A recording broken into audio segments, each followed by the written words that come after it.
Good afternoon, Rotarians and guests. My name is Rosemary Nixon. I'm your MC today. We'd like to acknowledge the Wurundjeri people and the Bunurong people of the Kulin Nation and pay our respects to elders past and present, and extend that respect to all Indigenous Australians present here today. Welcome to our hybrid meeting. We should have some folks online and those in the room. Please ensure your glass is charged for the loyal toast by Vice President Mary Barry. Good afternoon, Rotarians and guests. Give you a toast to Australia and Rotary International. Australia, Rotary International. Please for Tony Battani to do the thanks.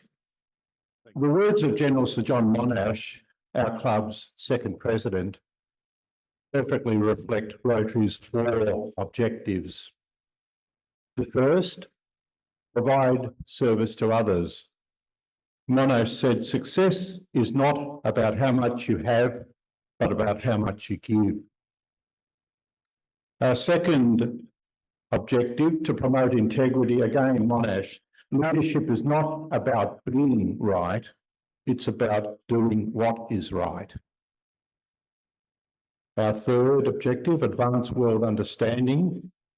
Again, Monash, education is the most powerful weapon we can use to change the world. And our fourth, advance goodwill and peace. Again, Monash, do not wait for the extraordinary circumstances to do good. Try to use ordinary situations. So today we celebrate the life of John Monash, a life of service, integrity and leadership, a life that reminds us how actions, not words, build a reputation. The fellowship forged in service to others and friendships formed by good company shared over fine meal, we give thanks. Thank you very much, Tony, and please enjoy your lunch. Our members, visitors and guests, it's my great pleasure to welcome you to our 6th meeting of this Rotary year and to our all-time 5,043rd club meeting. It's wonderful to see all of you here today, and especially those attending online who are here also. I just want to let you know that President Catherine sends her apologies. She's presently recovering from elective surgery, which she had yesterday. And from what we heard today, she's doing well and all has gone to plan so far. So please join me in wishing Catherine a very, very speedy recovery. So today is a significant day in the club's calendar with the awarding of the Monash Medal. It is an honour to welcome the 2024 recipient, the Honourable Josh Frydenberg. Josh will be more formally introduced shortly by Stephen Lake, Chair of the club's 0808 committee. Josh is accompanied by his wife, Amy, and I would ask you to join me in acknowledging and making them both very welcome.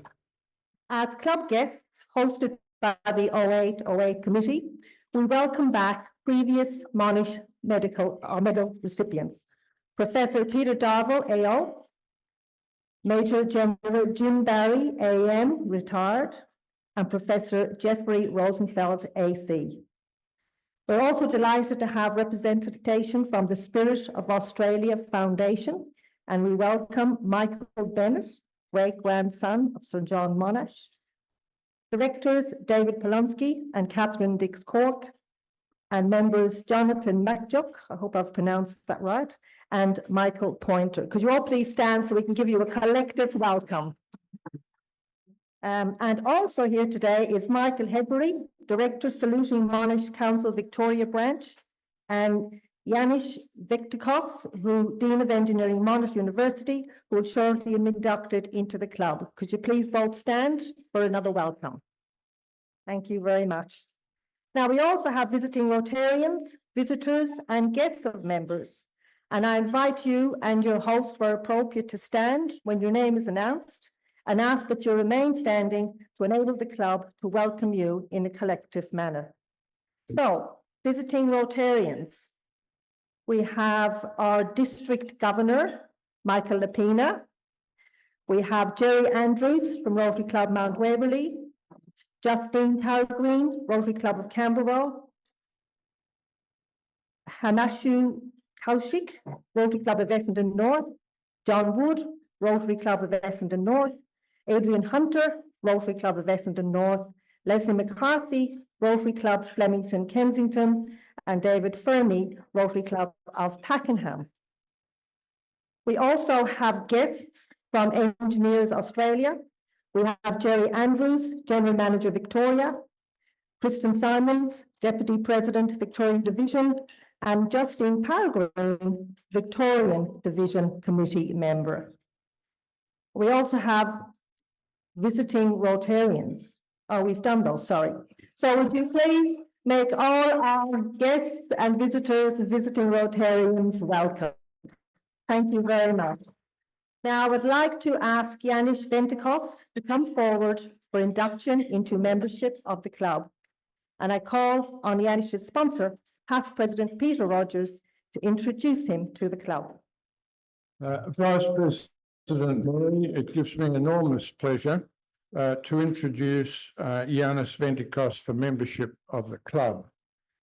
Yianis holds the position of Dean of Engineering at Monash University, Australia's #1 engineering school. There are some of us in this room who've been part of that faculty. Yianis has been in Australia for 18 months as the Dean of Engineering at Monash. He comes to Australia from Oxford via University College London. So we're particularly honoured to have him as our Dean of Engineering. He'll have the classification in Rotary of Universities Engineering. He'll be a member of Tarac #2 group, and he'll be known in the club as Yianis. Thank you very much, Peter. Yianis, please come forward. We welcome you as a member of the Rotary Club of Melbourne. Today, you enter an organisation of more than 1.2 million members in close to 37,000 clubs in 221 countries, embracing the internationality of Rotary. We believe that you have the personal and professional qualities that will ensure the principles of Rotary will be safe in your keeping. The Rotary badge, which you will receive in a moment, and I hope you wear with pride, indicates your commitment to the object of Rotary to which we all aspire, to encourage the ideal of service above self.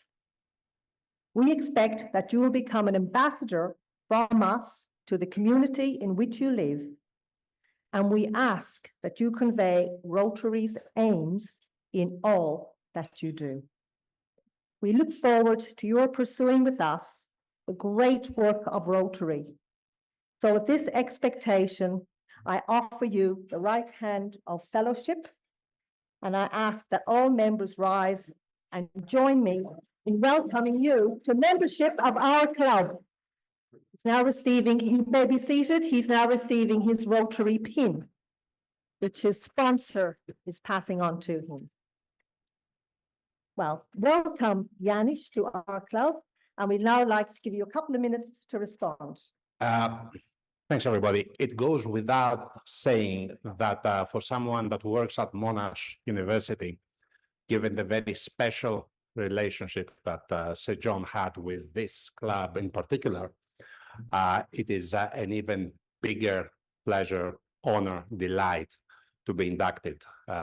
So the purpose, the mission, the goals, the objectives of public service for public good that are so prevalent in the club, that are at the same time so prevalent within the university that I serve, and for what it's worth, resonate with me also personally.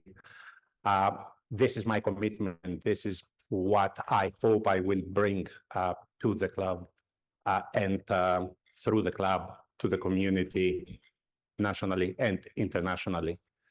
I really and genuinely look forward to meeting you all eventually, personally, and my sponsor, Dr. Peter Rogers insisted that I have to keep this tight to 1 minute.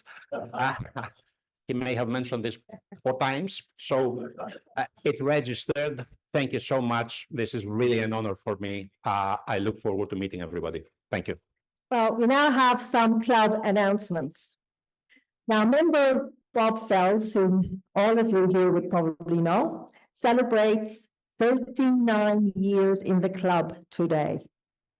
At our changeover meeting in June, Bob was made an honorary member of the club and we listed his extensive service to Rotary.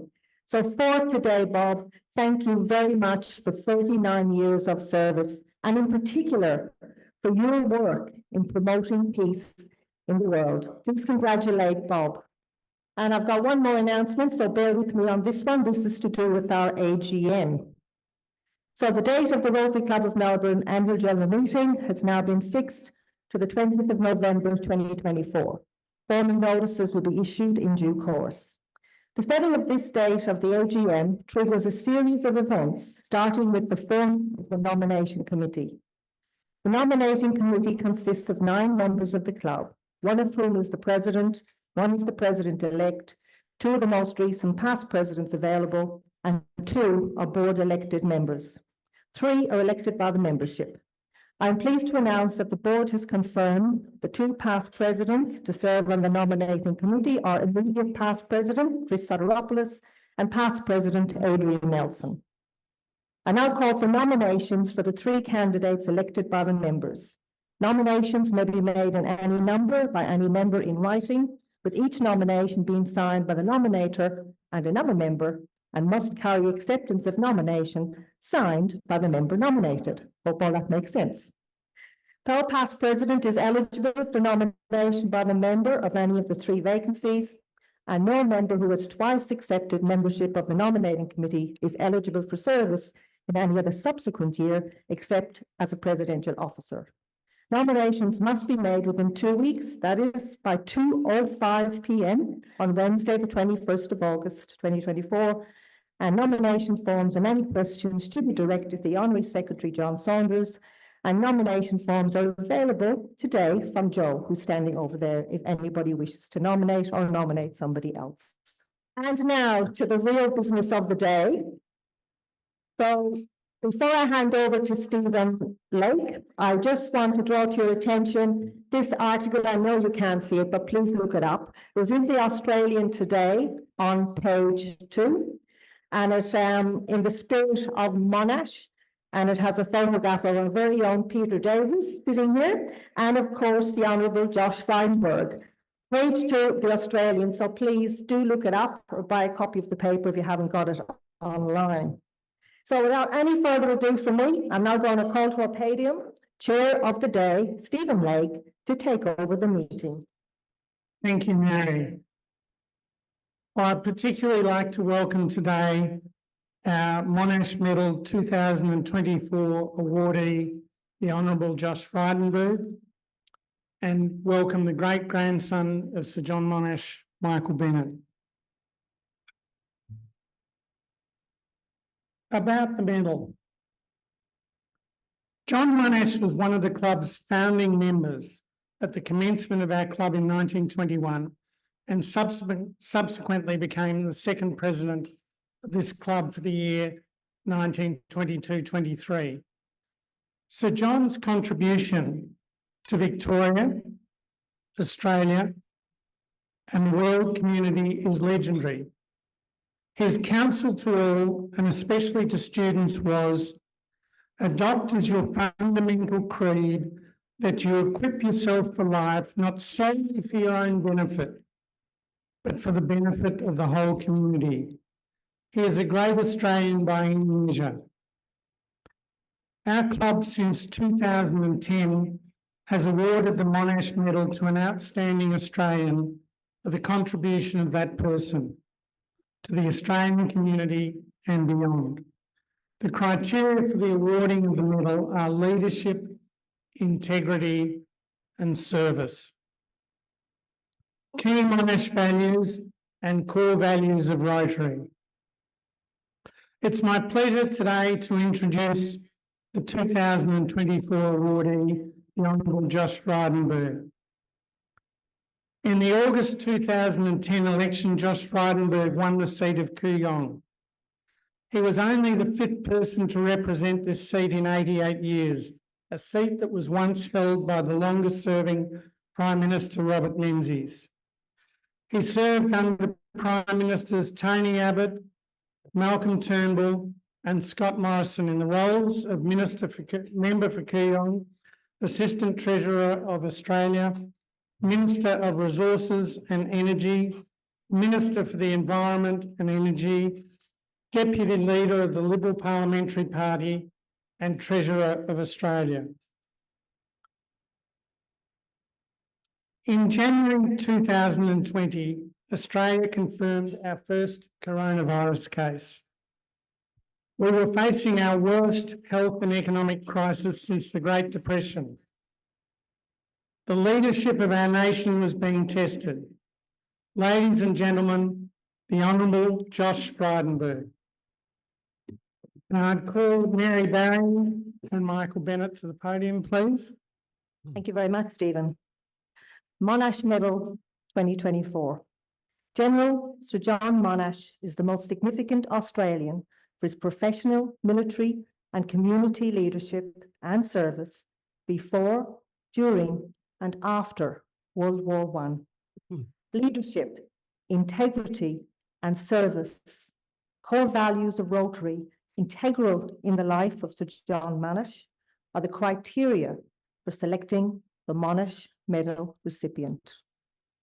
Awarded this year to the Honourable Josh Frydenberg for leadership, integrity and service to our nation as an elected representative of his community and subsequent service to 3 Prime Ministers in a variety of ministerial roles, including his leadership as Treasurer in overseeing the Australian government's economic and fiscal response to the coronavirus pandemic. I'd now like Josh to accept this citation on behalf of the Rotary Club of Melbourne. And I'll now call on Michael to present the medal. Josh, it gives me great pleasure to give you this medal in honour of my great-grandfather and you as being the 15th recipient of this very medal. Thank you. Josh, I now call on you to respond. Thank you. Vice President Mary, Michael Bennett, Stephen Lake, Peter Davis, previous award winners,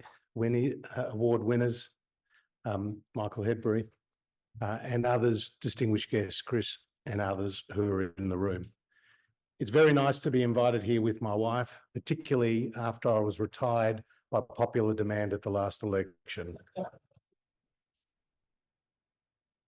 The first thing I'd like to say is thank you to Rotary Melbourne to be here at the first and the largest Rotary Club out of the more than 1,000 across our country is very special. From its beginnings back in 1905 with Paul Harris in Chicago, more than $4 billion has been distributed by the Rotary Foundation in the years thereafter. And your work promoting better outcomes for our community across health, education, the environment, and peace in the world is greatly appreciated. I noticed the Peace Park next to the Botanical Gardens here, which Paul Harris himself visited on his only visit to Australia back in 1935. It is very much about service above self. And for that, I know I speak on behalf of all Australians. Thank you for what you have done and continue to do. One of my favourite political leaders is Winston Churchill. And he famously said, "You make a living from what you get, but you make a life from what you give." And so to be here at this club with its association to Sir John Monash and the history of giving, I am very grateful. To receive the Sir John Monash Medal is very much a great honour, but also at a personal level, particularly special for me. Not just because I admire Sir John Monash's feats in war, but equally his contributions in peace. And Sir John Monash and his values signify the very best of Australia. Service above self, sacrifice, loyalty, leadership in every aspect of his life and in every sense of that word. So in my remarks today, I thought it important to tell a bit of that story of Sir John Monash, as well as talking about how his values and his qualities are as relevant today as they have ever been over the last 100 years. Born on the 27th of June, 1865, the only son and the eldest of 3 children, Sir John Monash was both a prodigy and a polymath. The Ducks of Scotch College, a member of the Melbourne Hebrew Congregation Choir, a talented pianist whose specialty was Chopin. He was also described by his biographer, Geoffrey Searle, as being a good runner, an average horseman, and a fair shot. But in his life, he also spent some time in Jerilderie because his father opened a store in that New South Wales town. And in my favourite book on Sir John Monash, Roland Perry writes, the book is titled The Outsider Who Won the War. In that book, he recounts the story which Michael and I were just talking about, where famously Ned Kelly rode with his gang into Jerilderie and stopped outside the Monash family store. And a young Monash, we think 12 at the time, was asked by Ned Kelly to mind the horses. And for that was given a shilling. And Perry says that Monash had said, of all the great achievements of his life, that was the biggest thrill of his life. And Monash achieved a lot before the war, for which, of course, he made his name. He was an engineer. He founded Monia Concrete. He was part of the constructions of some of the great buildings of this city, including Anderson Bridge. And he was known as an expert witness, particularly in patent cases. And Leo Custon is arguably the most distinguished Supreme Court judge this state had produced, had famously said, any solicitor in Victoria that does not retain Sir John Monash as an expert witness is guilty of willful negligence. But of course, Monash made his name and his most brilliant contribution in the war to end all wars. He did not make his way up the officer corps. He joined the Rifles Regiment when he was a student at Melbourne University. He was then within the ranks of the North Melbourne Battery. And when the First World War hit, he played the role of Australia's chief censor for the first 4 weeks, before he went to Gallipoli, where he landed on the 26th of April, 1915. Now, it was a disastrous campaign, for which we are all familiar.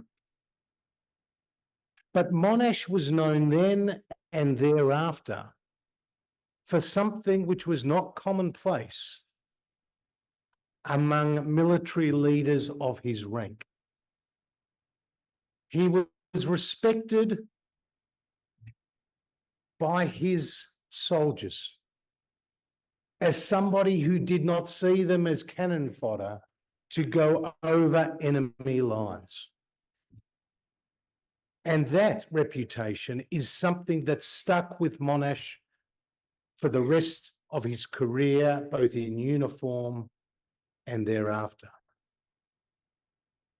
He then went to France and the European battlefields. And one of the most famous battles happened on the 4th of July, 1918, the Battle of Amiens, which is the first time Australian and American troops had gone into battle together. Before that battle, General Pershing had wanted to withdraw his American troops. But Monash gave him the confidence that under his leadership, the job could be done. The Battle of Amiens was over in 93 minutes, and it's been seen by historians around the world as the first and most powerful illustration of modern warfare. For Monash brought his engineering, his mathematical understanding to the battlefield, to command simultaneously infantry, artillery, tanks, and the Air Force. Monash was a great student of military history. His pamphlet, The 100 Hints for Military Commanders, became essential reading. And in that battle of Amiens, he made his name. But the most significant battle of the First World War was one again that Monash played a central commanding role.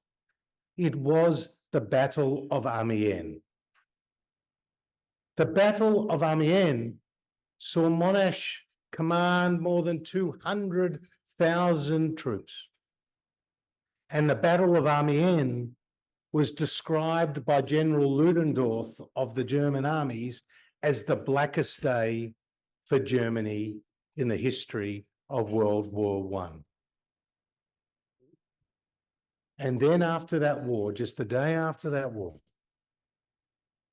on the 12th of August, 1918, King George V went to Ventikos, France, and knighted Sir John Monash on the battlefield, the first general to be knighted on the battlefield by a reigning monarch in more than 200 years. And Tim Fisher, a recipient of this award, and someone who wrote a wonderful book called Maestro John Monash, which I launched, said that if at the end of the war, Monash had been a general, it was very likely that King George V would have promoted him to Field Marshal, as he did with Allenby, Plumer, Wilson, and the French commander Ferdinand Foch.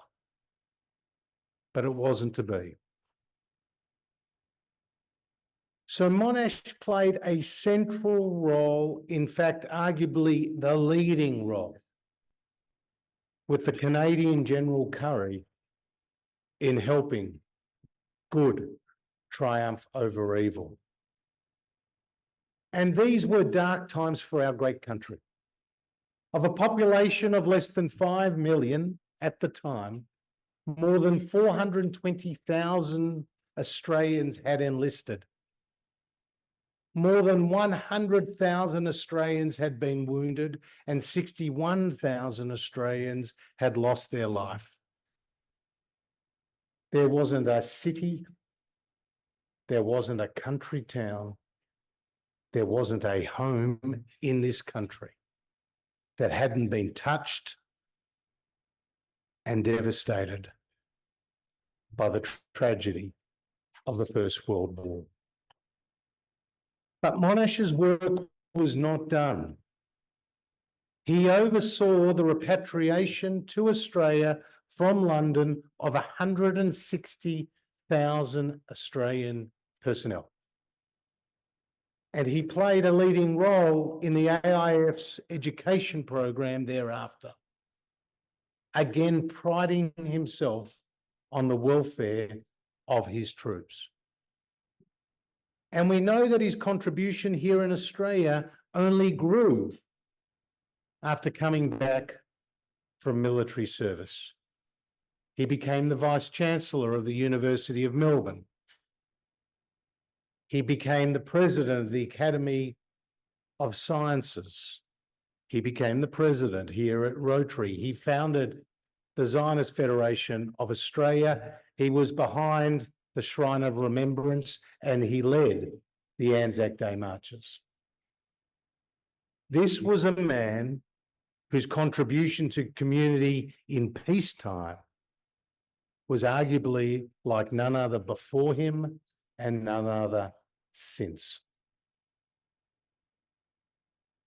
And it was those values of leadership, service, and integrity which characterised Sir John Monash's life. And of course, he became also the manager of the State Electricity Commission of this state. And I was talking to Michael about a great speech I came across from 1865 by Sir Robert Menzies. Outside the statue of Monash on Linlithgow Avenue.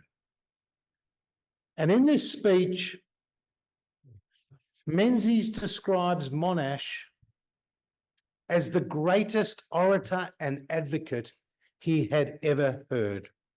Think about that. Menzies was a pallbearer for Winston Churchill, who wasn't a bad advocate. And he said Monash was the greatest. And he recounts the story how before he entered federal politics, Menzies was Deputy Premier of this state. And he was sitting in the cabinet room after the cabinet had rejected unanimously a request for £1 million for the State Electricity Commission of Victoria that Monash had had. And the door was knocked. And outside the door was Sir John Monash wanting to see the cabinet. And Menzies recalled how when Monash entered the room, everyone stood to attention. And normally outsiders would sit 2 rows back and address the cabinet, yet Menzies sat at the cabinet table. And Menzies opened up the conversation by saying, I have heard that this cabinet has rejected my request for additional funding for the State Electricity Commission of Victoria. That must be, Monash said, because you don't understand the proposal. Monash quickly laid out his proposal, stood up and said to the Premier Macpherson, do I have the support of the Cabinet?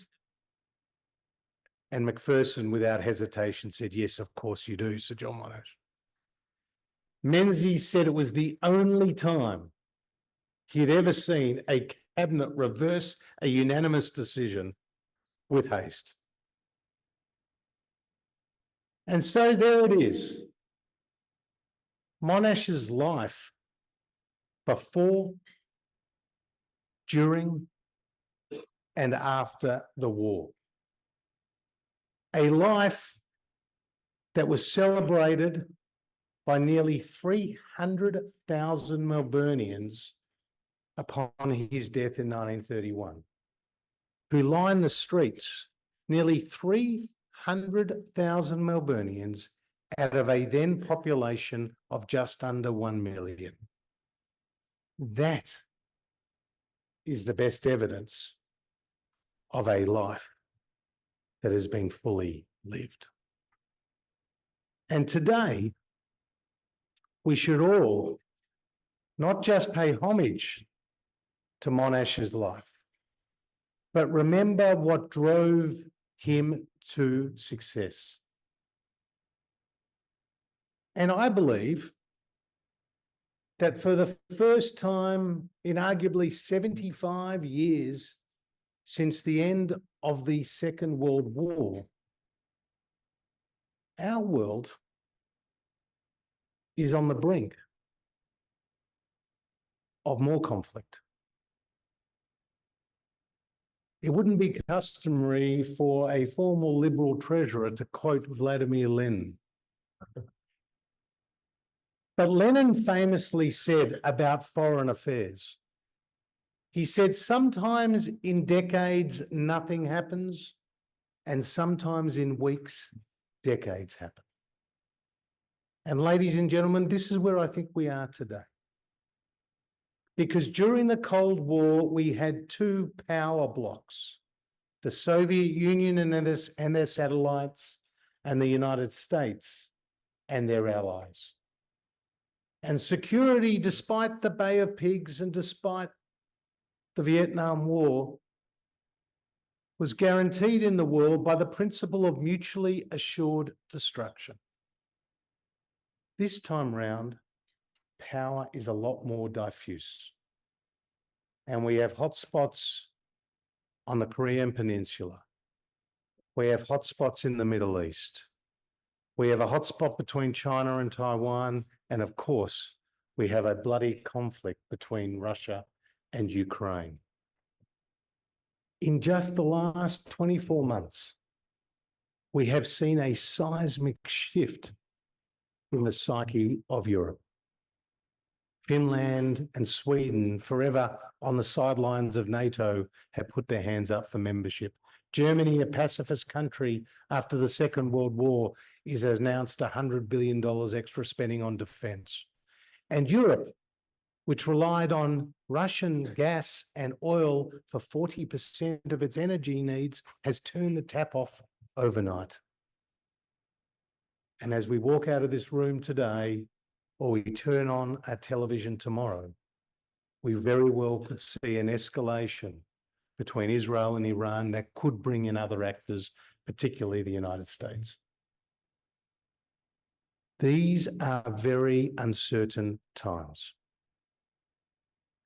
including here in our own countries or on the streets of London or on the streets of Washington and New York, where protesters are using our democratic freedoms that we give them to undermine democracy as we know it, chanting slogans they don't understand and inciting violence that we do not need.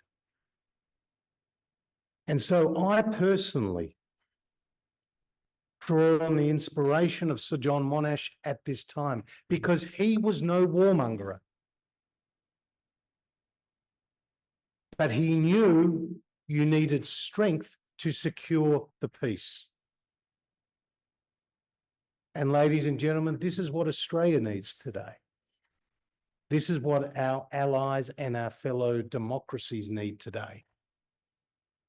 We have to have zero tolerance for the rise of authoritarian regimes around the world, and we have to have zero tolerance for anti-democratic forces here at home. So I am enormously honoured to receive this Monash Medal.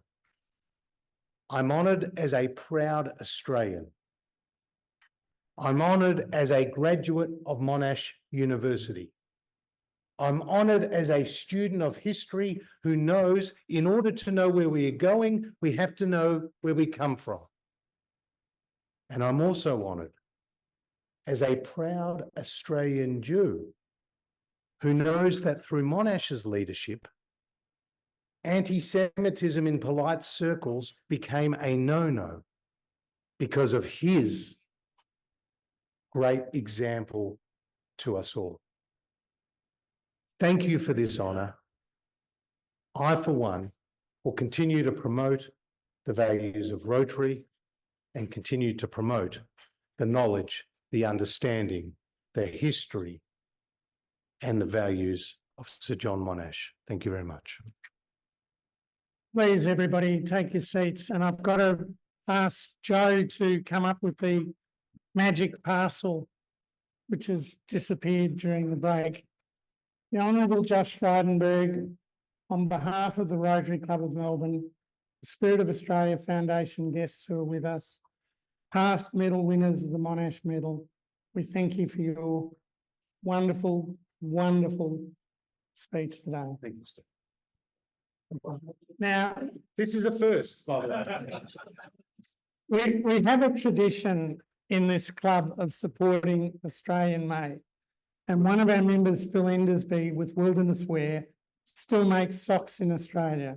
So it is with great humility that I present you with an Australian made product, which is very rare these days. Thank you very much. In closing the meeting today, I would like to thank our visitors and guests for attending.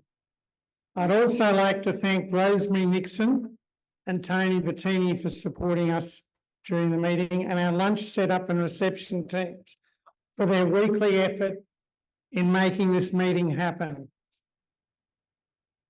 Please, if any members could stay back and assist, they would be very welcome to help the team pack up, and it would be greatly appreciated. 2 reminders. Next week, we meet here at number 35, and our guest speaker will be Paul Guerra, Chief Executive, Victorian Chamber of Commerce and Industry. Paul will be speaking on embracing growth, Victoria's path to prosperity in 2024. A second notice. Tomorrow morning, I invite you to rise early and join us at the Shrine of Remembrance in the sanctuary for a service to remember the Battle of Amiens on the 8th of August, 1918. It's something this club has been involved in since 2010. I know it's a little bit chilly, but we would like to see you there if possible.